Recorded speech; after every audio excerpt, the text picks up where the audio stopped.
اس وقت روئے زمین پر ایک ایسا طبقہ بڑے منظم انداز میں موجود ہے اور کام کر رہا ہے جس نے خدا کے وجود کا انکار کیا ہوا ہے،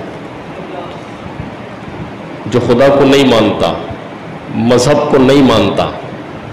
جی جناب، یہ صدی ایسی گزر رہی ہے کہ اس میں باقاعدہ یہ طبقہ اب منظم انداز میں دنیا میں کام کر رہا ہے اور مذہب کے خلاف باقاعدہ اب پلاننگز ہو رہی ہیں۔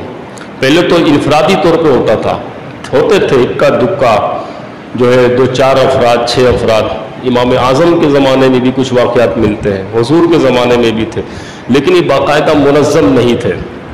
لیکن اب دنیا کمیونیکیشن اتنا فاسٹ ہو چکا ہے کہ اب یہ باقاعدہ منظم ہے، مذہب کے خلاف باقاعدہ یہ تحریکیں چلاتے ہیں، مذہب کے خلاف آپ ان کے فیس بک پر پیجز ملیں گے، اب یہ باقاعدہ ڈیبیٹس کرتے ہیں، جھگڑا کرتے ہیں چیزوں پہ، اور یہ ہو رہا ہے۔ تو یہ اس طرح کی آیتیں ان لوگوں کے لیے بہت بڑی دلیل ہے، وہ شیطان کے بہکاوے میں ہے۔ اللہ فرما رہا ہے کہ یہ شیطان ان کو گمراہ کر کے چھوڑے گا اور عذاب جہنم کی طرف ہی لے کر جائے گا۔ اور اللہ فرما رہا ہے ان لوگوں کے بارے میں، یا ایھا الناس ان کنتم فی ریب من البعث، اے لوگوں اگر تمہیں کچھ شک ہو کہ قیامت قائم نہیں ہوگی، یعنی دوبارہ زندہ ہونے پر تمہیں کچھ شک ہو، تو پھر آؤ ہم تمہیں توجہ دلاتے ہیں ذرا ایک چیز کی طرف، اپنی ایک نشانی کی طرف۔ کیا؟ فَإِنَّا خَلَقْنَاكُم مِّن تُرَابٍ، ہم نے تمہیں مٹی سے پیدا کیا ہے۔ اب توجہ دلائی جا رہی ہے، ہم نے تمہیں مٹی سے پیدا کیا، ثُمَّ مِن نُطْفَةٍ، پھر تمہیں نطفہ میں تبدیل کیا، ثُمَّ مِن عَلَقَةٍ، پھر تمہیں علقہ میں کنورٹ کر دیا، ثم من مدغہ، پھر تمہیں مدغہ میں کنورٹ کر دیا۔ میں الفاظ کا ترجمہ نہیں کر رہا ہوں، ابھی وضاحت کروں گا اس کی۔ مخلقۃ وغیر مخلقۃ، پھر تمہاری تخلیق ہوئی، کسی کی کامل اور کسی کی ناقص، یعنی کوئی مکمل پیدا ہوا، کوئی کمپلیٹ پیدا نہیں ہوا، نامکمل پیدا ہوا۔ لنبین لکم، لنبین لکم، ہماری اس صرف نشانی پہ غور کر لو، ہماری اس خلقت پہ غور کرو گے، ہم تمہیں توجہ دلا رہے ہیں اس چیز کی طرف، اس لیے تاکہ تم ہماری نشانیاں تم پر یہ واضح ہو جائیں، قدرت کی یہ کامل نشانیاں تم پر واضح ہو جائیں۔ یہ انسان کی خلقت کی طرف اشارہ ہے۔ قرآن کریم میں مختلف مقامات پہ اس چیز کا ذکر آیا ہے۔ دیکھیے اس وقت سائنس بڑی ترقی کر چکی ہے، اب تو یہ علم الجنین ایمبریولوجی کا علم جو کہلاتا ہے، یہ تو بہت زیادہ فاسٹ ہے، باقاعدہ ڈیجیٹل 3D ویڈیوز آپ کو ایسی میسر آ جائیں گی کہ پیدائش کے یہ مراحل ڈے بائی ڈیز اب کاؤنٹ ہوتے ہیں، کیا کیا پروسیس ہے، کتنی امپرومنٹ آ رہی ہے، کتنی گروتھ ہو رہی ہے، ڈے بائی ڈے اس کی یہ علم بہت آگے جا چکا ہے، بہت آگے جا چکا ہے۔ قرآن کریم دیکھیے وہ پروسیس ڈے بائی ڈے کا اس وقت بتا رہا ہے۔ یہ تو قرآن نے بڑے مجمل انداز سے بتایا ہے۔ آقا دو جہاں صلی اللہ علیہ وسلم کی ایک حدیث ہے، آقا دو جہاں صلی اللہ علیہ وسلم نے فرمایا کہ ان احدکم یجمع خلقه فی بطن امہ 40 یوما، تم میں سے ہر ایک اس دنیا میں پیدا ہونے والا اپنی ماں کے پیٹ میں نطفے کی شکل میں 40 دن تک رہتا ہے۔ دن کی کاؤنٹنگ بتا دی، 40 دن تک رہتا ہے، کس حالت میں؟ نطفے کی حالت میں۔ پھر فرمایا کہ ثم یکون فی ذلک علقۃ، ثم یکون علقۃ مثل ذلک، پھر جو ہے وہ نطفہ 40 دن کے بعد جو ہی 41ویں دن میں داخل ہوتا ہے، وہ علقہ کے پروسیس میں چلا جاتا ہے۔ علقہ کیا ہے؟ علقہ کا ترجمہ عام طور پہ عربی کے اندر علق خون کے لوتھڑے کو کہا جاتا ہے۔ اسی ڈکشنری کے ترجمے کو لے کر مترجمین نے اس کا علقہ کا ترجمہ خون کا لوتھڑا ہی کیا ہے۔ خون کا لوتھڑا، ثم علقۃ مثل ذلک، یعنی 40 دن تک وہ علقہ کی شکل میں رہتا ہے۔ اب اس پر اعتراض ہوتا ہے سائنس کا کہ اس پروسیس میں خون کا لوتھڑا تو کہیں بھی نہیں ہے، آپ اس کو لوتھڑا کہہ رہے ہو، چلو مان لیے خون کا لوتھڑا نہیں ہے، علقہ کے کئی میننگ ہیں۔ جب سائنس اتنی ترقی پر نہیں تھی تو ترجمہ لوگوں نے خون کا لوتھڑا کیا، لیکن اب ایک چیز واضح ہو گئی کہ خون کا لوتھڑا نہیں، لیکن اب اس پر غور تو کرنا پڑے گا، پھر علقہ ہے کیا؟ علقہ معلق کی ہوئی کوئی چیز، ہینگنگ ٹائپ کوئی چیز اس پروسیس میں، اور یہ بالکل برحق ہے کہ نطفے کے بعد جب وہ پروسیس اس طرف جاتا ہے 40 دن کے بعد تو وہ ہینگنگ پوائنٹ میں ہوتا ہے، ایسا لگتا ہے کوئی چیز لٹک رہی ہے، چپکی ہوئی ایک چیز لٹکی ہوئی دکھائی دے رہی ہے، وہ 40 دن تک اس پروسیس سے وہ گزرتا ہے۔ بات سمجھ میں آ گئی؟ یہ اس جو ہے اعتراض کا جواب بھی ہو گیا۔ ثم یکون مضغۃ مثل ذلک، پھر جو ہے وہ مضغہ کی شکل اختیار کر لیتا ہے کتنے دن کے بعد؟ جب وہ 80 سے 81ویں دن میں داخل ہوتا ہے۔ 40 دن، پھر 40 دن، پھر 40 دن، کتنے ہو گئے؟ 4 مہینے۔ کتنے ہو گئے؟ 4 مہینے۔ یہ ڈے بائی ڈے حضور فرما رہے ہیں، آج سے 1450 سال پہلے حضور فرما رہے ہیں، اور آج کی سائنس اس بات کو پروف کرتی ہے کہ اس دن میں کمی بیشی نہیں ہوتی ہے۔ یہ 3 پردے ہیں، 3 اندھیریاں ہیں۔ کینیڈا کے ایک ڈاکٹر جو اس علم میں سب سے زیادہ ایکسپرٹ تھے، وہ اس پروسیس میں بہت ماہر، دنیا بھر میں ان کے لیکچرز ہوتے تھے۔ پاکستان کے ایک عالم دین، ان کی تقریر میں سن رہا تھا، وہ بتاتے ہیں کہ جب میرا کینیڈا جانا ہوا تو میں اس ڈاکٹر سے ملا اور اس ڈاکٹر کے بارے میں میں نے سنا تھا کہ وہ اس علم میں بڑا ماہر ہے، لیکن جب اس نے قرآن کریم کی یہ آیتیں پڑھی تھی تو وہ بڑا متاثر ہوا تھا، اور اس نے قرآن کی صداقت پر ایک لیکچر ریکارڈ کرایا تھا۔ تو وہ عالم دین کہتے ہیں کہ میں نے اس کو کینیڈا میں چائے پر دعوت پہ بلایا، اور میں نے اس سے کہا کہ اگر آپ ان حقائق سے واقف ہو چکے ہیں جو قرآن نے اس وقت بتائے تھے، اور آپ حیران بھی ہیں، تو آپ اسلام کیوں نہیں لے آتے؟ تو انہوں نے کہا کہ جو ہے میں اسلام اگر لے آؤں گا نا تو پھر میری بات کوئی نہیں سنے گا، میں جب قرآن پڑھ کے بتاؤں گا تو لوگ متعصب انداز میں اس کو دیکھیں گے، میری بات کوئی نہیں سنے گا۔ میں چاہتا ہوں کہ میں اپنے ایک پلیٹ فارم سے اس حقیقت کو واضح کروں، قرآن کی حقیقت کو واضح کروں۔ وہ کہتے ہیں کہ میں نے ان کے لیے دعا کی کہ اللہ ان کے دل میں ایمان کا نور داخل فرما، اور واللہ عالم وہ ایمان ابھی لائے کہ نہیں۔ بہرحال قرآن کی حقیقت کو کوئی جھٹلا نہیں سکتا۔ یہ اتنی بڑی دعوت ہے غور و فکر کی، ہم میں سے ہر ایک شخص اس دنیا میں آنے والا، یہ علم بتاتا ہے کہ اسپرم کی جو تعداد ہوتی ہے لاکھوں میں ہوتی ہے، لاکھوں میں، اور ان میں سے ایک ہی ایسا اسپرم ہوتا ہے کہ جو اس کمپٹیشن میں آگے نکل کے اپنی منزل تک پہنچ جاتا ہے۔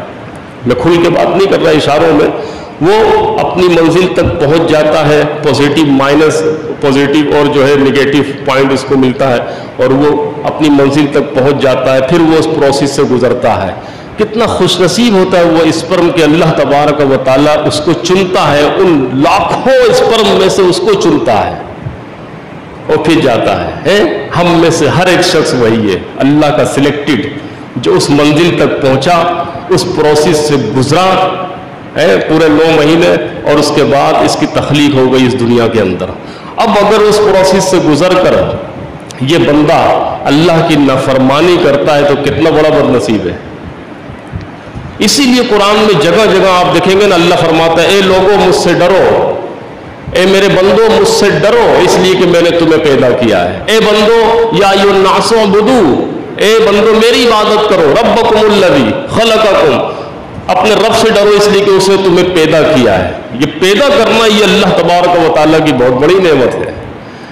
اب اس پروسیس سے گزر کے وہ اسپرم کی تعداد دیکھیں اور پھر دنیا میں اس کا آنا دیکھیں، اور پھر یہ سائنس کی تحقیق جو آج ایک چیز واضح کر رہی ہے، اس کے بارے میں قرآن پہلے بھی بتاتا رہا اور آج بھی بتا رہا ہے۔ ایک اس مقام پہ قرآن کریم میں اور کئی مقام میں آپ کو اجمالی طور پر یہ ساری چیزیں ملیں گی، تفصیل میں نے بتائی ہے۔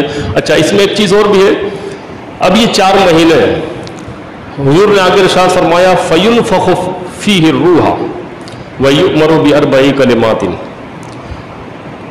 4 مہینے کے بعد فرشتہ بھیجا جاتا ہے اس کی طرف، اور وہ اس میں روح پھونک دیتا ہے. فَيُنْفَخُ فِيهِ الرُّوحُ وَيُؤْمَرُ بِأَرْبَعِ كَلِمَاتٍ, اور اس کو چار چیزیں اس کے لیے فکس کر دی جاتی ہیں. کیا؟ بِكَتَبِ رِزْقِهِ وَعَمَلِهِ وَشَقِيٌّ أَوْ سَعِيدٌ, اس کا رزق, اس کا جو ہے عمل, اس کی موت, وہ شقی ہوگا یا سعید ہوگا, یعنی نیک اس کے اعمال اچھے ہوں گے یا برے ہوں گے. یہ چیزیں اس کے لیے فکس کر دی جاتی ہیں. زندگی, موت, رزق, یہ اس وقت فکس کر دیا جاتا ہے. ایک پہلا سوال یہ کہ جب روح نہیں تھی تو یہ اس کی گروتھ کیسے ہو رہی تھی؟ اس کی گروتھ کیسے ہو رہی تھی؟ روح تو 4 مہینے کے بعد پھونکی گئی. ہو سکتا ہے کبھی سائنس اور ترقی کرے تو اسلام پر یہ اعتراض آ جائے, تو ہم بتا دیں کہ یہ جان تھی جو اللہ نے اس کے اندر ودیت کر رکھی تھی. روح تو نہیں تھی لیکن گروتھ کرنے کی جان اس کے اندر موجود تھی. یہ بھی اللہ ہی کی طرف سے تھی اور وہ گروتھ کر رہی تھی. جان الگ چیز ہے, روح الگ چیز ہے. روح 4 مہینے کے بعد پھونکی گئی اور یہ امر الہی ہے. قل الروح من امر ربی. روح کیا ہے؟ آج سائنس کی حقیقت اس چیز کو نہیں جان سکی ہے, لیکن قرآن اتنا کہتا ہے کہ یہ امر الہی ہے. یہ کیا ہے؟ امر الہی ہے. اور پھر جو ہے انسان جو ہے, یہاں سے ایک نقطہ یہ بھی بتاتا چلوں کہ انسان کو اس دنیا میں 2 چیزوں کا خوف بہت زیادہ ہوتا ہے, کہ اس کے رزق میں کمی نہ ہو جائے اور اس کی موت نہ آ جائے. اس کو موت نہ آ جائے. موت کا خوف اور رزق کا خوف, جس کی وجہ سے وہ بہت ساری چیزوں میں ڈر رہا ہوتا ہے, بہت ساری چیزیں کر رہا ہوتا ہے, بہت ساری چیزیں نہیں کرنے کی ہیں وہ کر رہا ہوتا ہے, جو کرنے کی ہیں وہ نہیں کر رہا ہوتا. بات سمجھ رہے؟ ان 2 خوف کی وجہ سے. اب مجھے بتائیے کہ اللہ نے جو چیزیں پہلے سے لکھ دی ہیں, اب کاہے کا خوف؟ رزق جب متعین کر دیا گیا تو ملنا ہے, بس اس کے لیے کوشش کر رہی ہے, اور جتنا لکھا ہوا اتنا ہی ملنا ہے. لہذا جو رزق لکھا ہوا ہو اس کو آدمی سیدھے ہی راستے سے جا کر لے تاکہ وہ حلال ہو اس کے لیے. اگر اس کو ٹیڑھے راستے سے جائے گا, اس کے مقدر میں تو پہلے ہی لکھا ہوا تھا, تو حرام راستے سے جا کے کیوں لے؟ اور موت کا خوف, موت تو آنی ہی ہے, موت سے کوئی انکار کر سکتا ہے, اور موت کا ٹائم فکس کر دیا گیا ہے, تو اب اس کس بات کا خوف؟ اب کس بات کا خوف ہے؟ اچھا پھر آگے, یہ تو ضمنی بات میں نے بتائی. اللہ تبارک و تعالیٰ آگے جو ارشاد فرما رہا ہے, مخلقتن وغیر مخلقتن. پھر یہ تخلیق یا تو مکمل ہوتی ہے یا نامکمل ہوتی ہے. آگے ارشاد فرما رہا ہے کہ یہ نشانی ہم تمہیں اس بات کی طرف اس لیے توجہ دلا رہے ہیں تاکہ ہم اب اپنی قدرت کی کامل نشانیاں تمہیں دکھائیں. قدرت کی کامل نشانیاں تمہیں دکھائیں. یہاں ایک اعتراض کرتے ہیں ملحد. قرآن میں ہے لقد خلقنا الانسان فی احسن تقویم, کہ ہم نے تمہیں بہترین صورت میں پیدا کیا ہے. احسن تقویم کا ترجمہ میں یہ کر رہا ہوں کہ ہم نے تمہیں بہترین صورت میں پیدا کیا ہے. ایک ملحد مجھ سے کہنے لگا کہ تمہارا خدا تو یہ کہتا ہے کہ جو ہے ہم نے تمہیں بہترین انسان کو بہترین صورت میں پیدا کیا ہے, آپ ہاسپٹل جائیں وہاں آپ کو جو ہے ناقص پیدائش کے لوگ بھی ملیں گے, خلقت بگڑی ہوئی ہوگی, کوئی کانا پیدا ہو رہا ہے, کوئی اندھا پیدا ہو رہا ہے, تو تمہارا قرآن تو یہ جھوٹ کہہ رہا ہے. بھائی دیکھو ملحد جو ہوتا ہے نا وہ بڑے دلائل سے بات کرتا ہے. میں بتا رہا ہوں اب تو ڈیبیٹس ہو رہی ہیں, باقاعدہ ڈیبیٹس ہو رہی ہیں, ان کی اب کتابیں بھی لکھی جا رہی ہیں اس پر.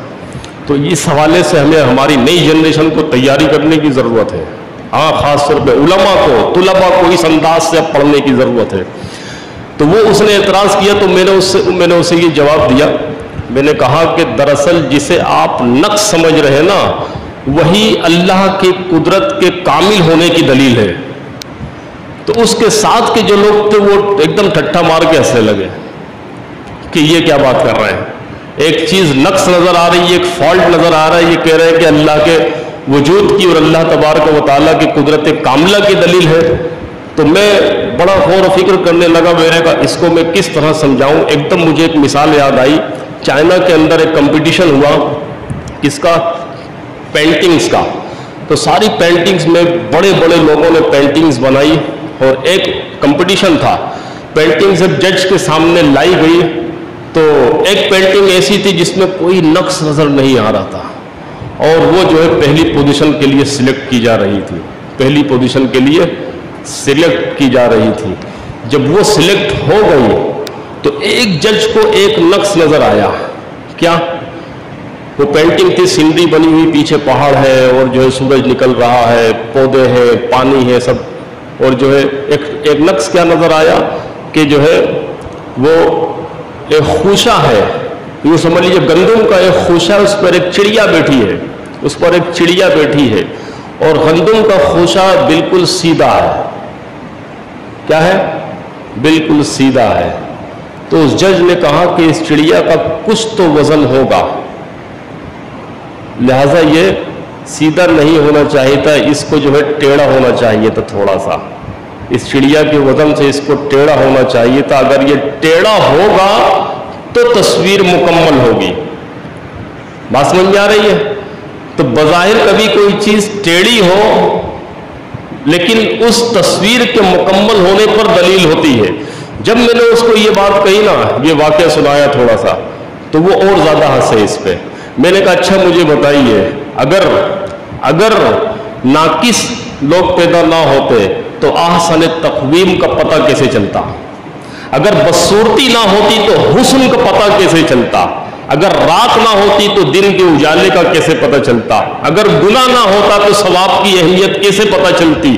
تو یہ بظاہر ہمیں یہ چیزیں کائنات کے اندر برائی کی صورت میں، شر کی صورت میں، نقص کی صورت میں، فالٹ کی صورت میں نظر تو آتی ہے، لیکن اگر یہ نہ ہوتی تو یہ کائنات اور اس کا نظام مکمل ہی نہ ہوتا. بدی نہ ہوتی تو نیکی کی اہمیت پتہ کیسے چلتی؟ جب میں نے یہ باتیں کہی، کل شیء تعرف بأضدادہ، ہر چیز اپنی ضد سے پہچانی جاتی ہے. اللہ نے کوئی چیز پیدا کی تو اس کا جوڑا بھی بنایا ہے، اس کی ضد بھی بنائی ہے. جب ضد ہوگی تو وہ چیز کی پتہ چلے گی. تو پتہ یہ چلا کہ بظاہر کوئی نقص، کوئی فالٹ، یہ اللہ کی قدرت کاملہ کی دلیل ہے. اور آج وہ تو اس وقت تو میں نے جواب دیا تھا ان کو، جب یہ آیت میری نظر سے گزری میں نے کہا دیکھیے اللہ خود فرما رہا ہے کہ ہم تخلیق کرتے ہیں، مکمل بھی ہوتی ہے، نامکمل بھی ہوتی ہے، لیکن یہ دونوں کی دونوں چیزیں یہ ہماری قدرت کاملہ کی دلیل ہے، قدرت کاملہ پر دلیل ہے. ابھی آگے دلائل دینے کے بعد اللہ فرما رہا ہے کہ جو ہے کہ جس طرح ہم نے تمہیں پیدا کیا ہے نا، اس کائنات کو وجود بخشا ہے، بالکل اسی طرح ہم ایک دن اس کو ختم کر دیں گے. وہ دن قیامت کا دن ہوگا، پھر ہم تم سے پوچھیں گے. جب ایک چیز واضح کھل کر تمہارے سامنے آ جائے گی پھر ہم تمہیں پوچھیں گے کہ ہاں بتاؤ آج تمہارا حساب و کتاب ہونا ہے. اب میں آپ کو ایک اسائنمنٹ دے رہا ہوں، ایک ہوم ورک دے رہا ہوں. کیا؟ یہی چیز آپ کو اگلی صورت میں سورہ مومنون کے اندر شروع سے پڑھیں گے، اور دو چیزیں نوٹ کرنی ہے اس میں. پہلی چیز یہ کہ جو ہے اس میں مومنین کی نشانیاں بتائی گئی ہیں. ایک ایک نشانی پڑھیں، ایک صفحہ پڑھنا ہے، صرف ترجمہ پڑھیں اور دیکھیں کہ ہم ان نشانیوں پر پورا اترتے ہیں کہ نہیں. قد افلح المؤمنون سے آیت شروع ہو رہی ہے اور اس کے بعد آگے دیکھتے جائیں، اور جو نقص نظر، جو اپنے اندر خامی نظر آئے اس کو دور کرنے کی کوشش کریں. صحیح ہے؟ ایک چیز. دوسری چیز، مومنین کی نشانیاں بتانے کے بعد اللہ تبارک و تعالیٰ نے اسی انسانی تخلیق کو ایک اور انداز میں بیان کیا، بڑے شاندار انداز میں. تو دوسرا اسائنمنٹ یہ ہے، تھوڑا مشکل ہوگا، اس کی تفسیر پڑھ کے آئیں آپ. ٹھیک ہے؟ پڑھیں گے؟ مجھے امید ہے کہ آپ اس کا مطالعہ کریں گے. تفسیر نہیں پڑھ سکتے، کم از کم ترجمہ ہی پڑھ لیں. ٹھیک ہے؟ ایک رکوع ہوگا. ٹائم آج زیادہ لے لیا آپ کا. اللہ تبارک و تعالیٰ سے دعا ہے کہ اللہ رب العالمین اس کو قبول فرمائے. آمین. وآخر دعوانا الحمدللہ رب العالمین.